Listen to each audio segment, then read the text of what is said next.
Uma frase aí para a gente iniciar. Nós vamos começar falando do crescimento da igreja. Essa frase do John Grucci. Estes cristãos primitivos eram uma pequena minoria, frequentemente situada na periferia da vida pública, mas eles não consideravam a sua missão como um assunto privado. Era algo que tinha a ver com a transformação do mundo. E de fato eles transformaram o mundo. Onde que a gente vai começar? A gente vai começar onde o Novo Testamento termina. Certo? Nós vamos começar bem no estilo Terceiro Testamento. Então, terminou o Novo Testamento, nós não vamos falar do Novo Testamento, nós vamos direto para o que aconteceu depois. Os sucessores dos apóstolos vão assumir a igreja. E aí a coisa começa. E aí a igreja começa a crescer. Já começou a crescer com Paulo, evidentemente, mas ela continua crescendo. E é disso que nós vamos falar agora. Pode passar. O crescimento da igreja em duas frentes. Primeiro com o judaísmo, isso ainda a gente vê no Novo Testamento, uma série de apóstolos indo para os judeus, e um apóstolo especificamente, que é quem? Paulo vai para os gentios, certo? E começa a alcançar os gentios. Então essa expansão é em duas frentes. Socialmente, o cristianismo começa atingindo principalmente os mais pobres, os mais humildes, as camadas mais inferiores da sociedade, mas sempre desde o início nós tivemos também pessoas com uma posição mais alta na sociedade. Isso sempre aconteceu e foi aumentando. Começou lá pelo ano 60, começou a entrar mais gente em postos mais elevados dentro do Império Romano. Começaram a se tornar cristãos também. Mas a gente sabe que sempre houve também pessoas mais ricas e mais bem posicionadas na sociedade desde o início. Tanto que o Clemente de Alexandria, ele fez uma pregação em que ele falava: que tipo de pessoa rica pode ser salva? Então essa também era isso a gente tem, né, os escritos dos pais mostrando isso. Geograficamente, quero mostrar geograficamente. Pode passar, isso que eu quero mostrar no mapa. Esse mapa está ruim de ver aí, que só vendo. Mas aqui em vermelho nós temos as áreas atingidas pelo cristianismo no primeiro século. Ainda no primeiro século. Onde o cristianismo já tinha se espalhado no primeiro século. São as áreas em vermelho. Aqui fica Israel, né? Aí nós temos aqui a Ásia Menor. Aqui nós temos a Caia, né, a Grécia, aqui Corinto. Nós temos aqui Roma. E essa linha que aparece aí fora são os limites do Império Romano. Então vocês vejam que o cristianismo cresce dentro do Império Romano, num primeiro momento. Em amarelo nós temos o crescimento dele, o estágio em que ele já tinha chegado, o cristianismo, no ano 185. 185, que século é? Como é que vocês estão de história aí? Que século é? Primeiro? Segundo, né? Sempre pensem assim. Sempre quando fala século segundo são os anos 100 e pouco. Fala em século terceiro são os anos 200 e pouco. Sempre volta um.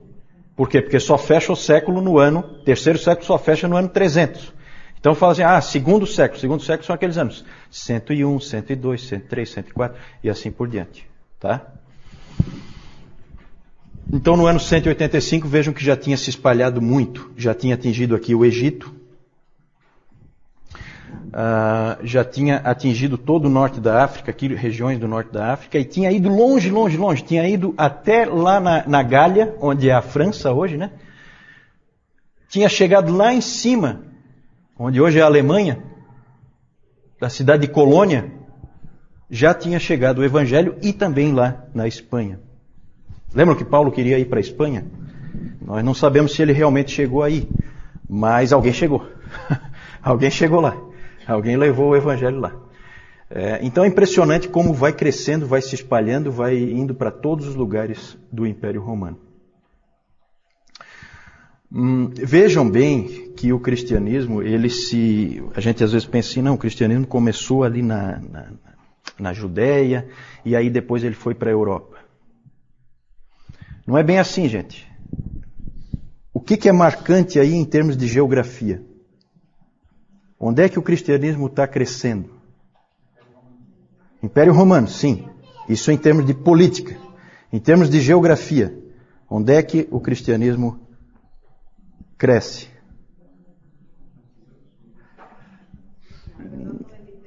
Exatamente, dona Carlota. É isso aí mesmo. Mar Mediterrâneo. Essa é a chave. Certo? Por quê? Porque está cheio de cristãos aqui na África. Um monte de coisas que a gente vai ver, um monte de pais da igreja são africanos. Aí alguém fala assim, mas Agostinho é africano. Né? Aí você fica pensando, né? Africano, uma pessoa de cor negra, são países pobres. Né? A gente fica pensando com a cabeça de hoje. Completamente errado. Isso aqui é mar Mediterrâneo, gente. Isso aqui é lugar nobre. Aqui, é Alexandria, o centro cultural do Império Romano. A grande cidade onde todos os intelectuais estavam, né? Vamos só trocar rapidinho aqui para próximo slide, Cis, por favor. Isso aqui é hoje, só para a gente ter uma ideia, né? Então aqui, Ásia Menor. Ásia Menor era o berço do cristianismo ali onde tudo começou. Ásia Menor hoje é Turquia, toda ela é Turquia. Várias daquelas cidades que a gente vê no Novo Testamento estão todas aqui dentro da Turquia. Interessante aqui, que eu também queria chamar a atenção, já que a gente falou do Mar Mediterrâneo, que a dona Carlota citou lá para nós muito bem, é que Israel olha para o Mar Mediterrâneo, né? Isso é bem nítido. Israel ele fica de frente para o Mediterrâneo. Parece que a coisa já na mente de Deus já estava toda planejada. Né? Joga aqui no Mediterrâneo. E dali espalha, né? Israel fica de fato de frente para o Mediterrâneo. Aqui nós temos a Grécia, a Itália, a Alemanha fica bem ao norte da Itália, a França lá, a Espanha. E aqui hoje no norte da África, por causa das conquistas muçulmanas, hoje nós quase não temos cristianismo aí, né? Mas em outros tempos foi um lugar importantíssimo para o cristianismo, o norte da África. Isso aí só para mostrar para vocês, para a gente ter uma ideia de como é hoje, como era naquele tempo e como começou a expandir. A chave realmente é, como o Valdir disse, o Império Romano e o Mar Mediterrâneo, que o Império Romano se constitui muito em cima do Mar Mediterrâneo. A cidade de Alexandria, que eu falei antes, Alexandria, ela fica bem ali naquele delta do Nilo, na saída do Nilo ali. A cidade de Alexandria, ela é famosa pelo quê? O que tinha na antiguidade na cidade de Alexandria? Farol de Alexandria, uma das maravilhas do mundo antigo, né? E que mais? Biblioteca de Alexandria, a grande biblioteca de Alexandria. Todos os livros do mundo estavam na biblioteca de Alexandria. Cidade fundada pelo Alexandre o Grande, imperador do Império Grego. Certo? Então essa é uma cidade bem importante. O que aconteceu com a biblioteca de Alexandria, hein? Pegou fogo, exatamente, pegou fogo. Pegou fogo. Foi um grande desastre aí, né, essa perda. É interessante porque tem assim umas coisas pitorescas, né? Alexandria se acredita que o primeiro bispo da cidade de Alexandria, o fundador da igreja lá, tenha sido o evangelista Marcos. Só que isso é mais no campo da tradição do que propriamente algo comprovado historicamente. Também tivemos forte expansão para o Oriente, não foi só para cá. Para cá também houve expansão. Veio para a Síria, para a Pérsia, expandiu, o cristianismo expandiu para a Síria, expandiu para a Pérsia, expandiu até o Afeganistão, foi para a Mesopotâmia, foi até o Afeganistão. O apóstolo Tomé, alguém sabe para onde é que Tomé foi? Para a Índia, exatamente. Tomé foi para a Índia. Imagina, foi lá para a Índia, lá do outro lado. De novo, a gente está sendo seletivo. Por quê? Porque nós temos poucos registros do que aconteceu na Índia. Mas a igreja estava crescendo lá. Depois, um grande professor de Alexandria é cheio de professores, tá? Um grande professor de Alexandria, de um seminário que existia aqui em Alexandria, onde grandes nomes, depois nós vamos ver, apareceram. Ele também foi para a Índia como missionário. Para fortalecer o trabalho que Tomé já tinha começado. Esse cara se chama Pantenos. Foi professor do Clemente de Alexandria. Vamos lá, pode seguir. Por que a igreja cresceu? Em primeiro lugar, pelo poder do Evangelho. E há gente que diz que não existem pessoas que tentam desviar as coisas e querem dizer que não, que o cristianismo cresceu porque havia um vácuo, uma falta de uma religião no Império Romano. E o cristianismo veio preencher esse vácuo. Nada mais longe da verdade. O Império Romano era cheio de religiões. Cheio de todo tipo que você puder imaginar. Tinha as religiões pagãs tradicionais, que vocês conhecem, com aqueles deuses todos, greco-romanos, né, vieram da Grécia, mas foram trazidos para os romanos. E Zeus, todos aqueles deuses lá, Diana. Tinha as religiões então pagãs tradicionais, tinha as religiões pagãs de mistério, como o culto de Mitra, que veio da Pérsia, vinha de outros países, né? O culto de Ísis, que veio do Egito, e o culto de Cibele, que veio da Ásia Menor. Só exemplos, né? As filosofias, muitas filosofias nessa época também, o epicurismo, o estoicismo, que até aparece no próprio livro de Atos, muita mistura de religiões, muito sincretismo e, principalmente, uma coisa que vai ser importantíssima na história da igreja, a adoração ao imperador, certo? O culto ao imperador, ele começou depois da morte de Júlio César. Júlio César morreu em 44 a.C. e ele passou a ser adorado. E aí Augusto, né? E eu vou começar aqui a pegar os nomes do mal, né? Eu vou começar a ver os nomes de vocês. Quem tem nome bíblico está mais ou menos escapou, né? Mas é que eu tenho um nome que eu vou me complicar muito aí na história da igreja. Então eu quero ver se trago alguém comigo pro lado sombrio da força. Então o Augusto está aí, o Augusto? Augusto já veio pro meu time. Esse aí é mau. O imperador Augusto foi adorado em vida. É de uma humildade, né, esse rapaz, né? Ele queria ser adorado em vida.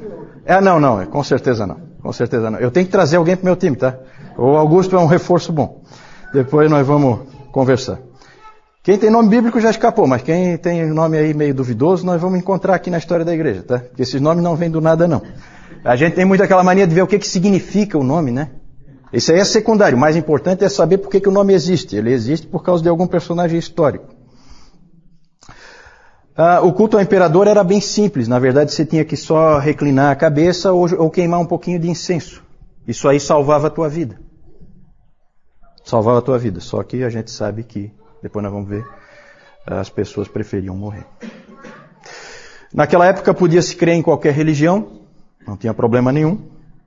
Alguém, inclusive, disse que nessa época todas as religiões eram consideradas pelo povo como igualmente verdadeiras, pelos filósofos como igualmente falsas e pelas autoridades como igualmente úteis.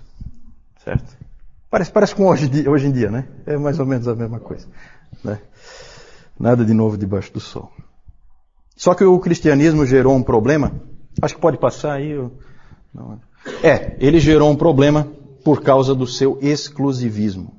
Os cristãos começaram a ser perseguidos não por serem cristãos, mas por serem cristãos apenas.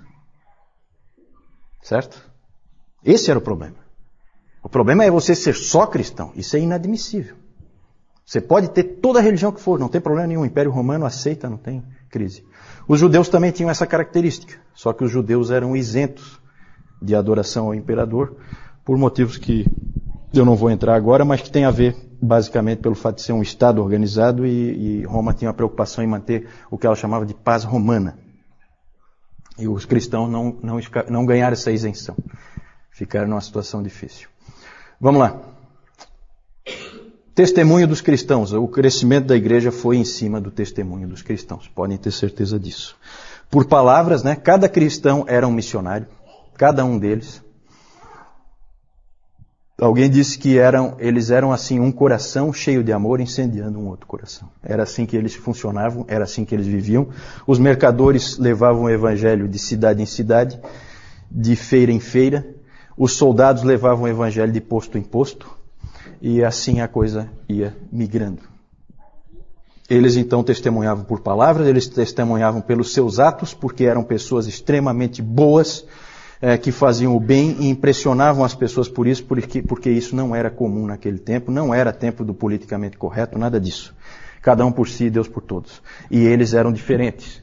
Eles cuidavam dos pobres, eles cuidavam dos doentes, eles cuidavam dos encarcerados, eles cuidavam dos órfãos, eles cuidavam das viúvas, eles ajuntavam as crianças que tinham sido jogadas na sarjeta, eles faziam todas essas coisas e eles impressionavam aos outros por isso. E eles se amavam a ponto de dar a vida uns pelos outros. Um dava a vida, o outro ia junto com ele.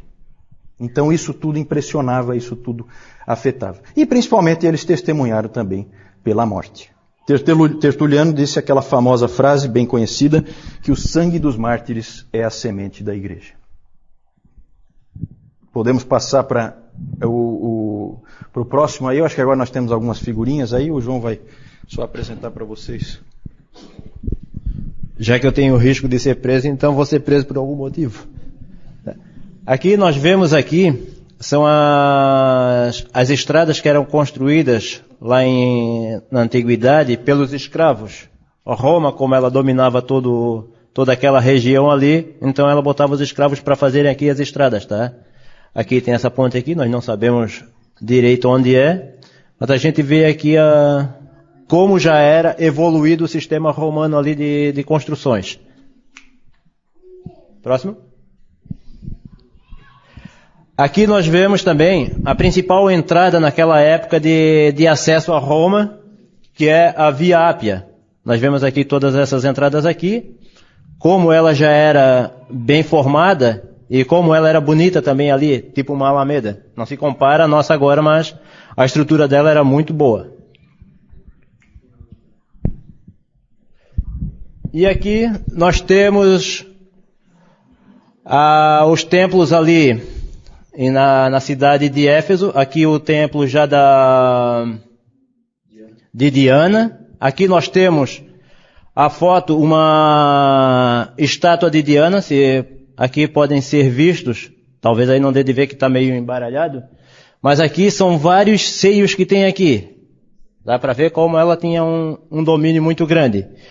E aqui a gente vê a coluna onde ela foi, a cidade onde atualmente a foto atual da cidade onde ela era feita. E aqui a gente vê o pilar daquela construção lá. Próximo. Aqui nós vemos também, como o Juliano falou ali, o culto a Mitra. Aqui, esse aqui era o Mitra ali, o poder dele, a força que ele tinha, estava mostrando a força ali, ele matando um touro, tá? E aqui era tipo um batismo. A pessoa ficava aqui embaixo, tinha um piso cheio de furo, eles matavam o animal aqui em cima, o sangue corria por esses buraquinhos aqui e batizava a pessoa lá embaixo com sangue. É meio carnal, né? Ali estava mostrando, o Mitra ele venceu então o touro, aquilo ali tem a ver com a astrologia, tá? Então tudo isso aí é ligado à astrologia, é tudo cheio de, é bem uma coisa bem do paganismo mesmo. E ali, como o João mostrou, na verdade aquilo ali é uma foto atual de uma ruína, mostrando em Roma um local desse onde era feito esse tipo de coisa aqui, ó. Né? Existe lá hoje para visitação turística. Pode passar então. Vamos falar das perseguições.